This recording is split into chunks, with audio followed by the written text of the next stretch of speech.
இங்க hero ஆதரவற்றவங்க முடியாதவங்களுக்குலாம் help பண்றதுக்காக அன்பானின்னு ஒரு ட்ரஸ்ட்டை வச்சு நடத்திட்டு இருக்காரு. ஒரு நாள் கார்ல போய்கிட்டு இருக்கும்போது குப்பத்தொட்டியில மனநலம் சரியில்லாதவர் சாப்பாடுக்கே கஷ்டப்பட்டு எடுத்துட்டு இருக்காரு. அதை பார்த்ததுமே ஹீரோ அவர்கிட்ட போய் கூப்பிடுறாரு. ஆனா இவர் ஹீரோவை கொம்பெடுத்து அடிக்க வராரு. அதை பார்த்ததுமே கையில ஒரு சாக்லேட்டை காமிச்சு குடுக்குற மாதிரி கொடுத்து ட்ரஸ்ட்டுக்கே கூட்டிட்டு வந்துறாரு. தென் அவருக்கு முடியலாம் வெட்டி விட்டு குடிக்க வச்சு சாப்பிட வைக்கிறாங்க. அப்ப சாப்பிட சொல்ல ஒரு மாத்திரை எடுத்து போட்டு தூங்க வச்சிடறாங்க. ஆனா இவர் கையில ஒரு துணி மூட்டை வச்சிருக்காரு. யாருக்கிட்ட தரமாட்டாரு. ஆனா தூங்குனதுமே ஹீரோ அதை எடுத்து பிரிச்சு பாக்குறாரு. பார்த்தா ஒரு முருகர் போட்டோ ஒரு டைரி இருக்கு.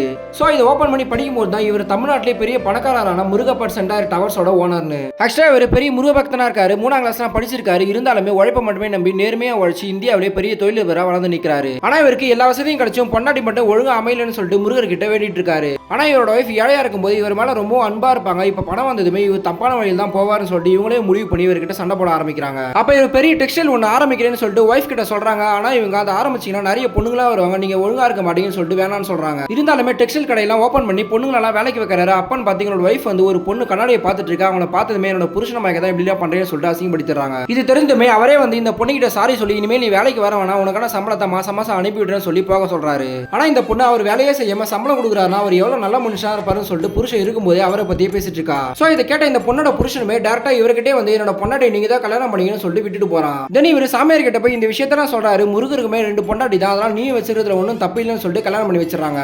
இப்போ இவரோட பையன் அவங்க அம்மா கிட்ட எங்க அப்பா ரொம்ப நல்லவரா இருந்தாரு, நீங்க பண்ண டார்ச்சர்ல இப்ப 2வது கல்யாணம் பண்ணிட்டாரு, இப்போ உங்களுக்கு சந்தோஷமான்னு கேட்கறான்.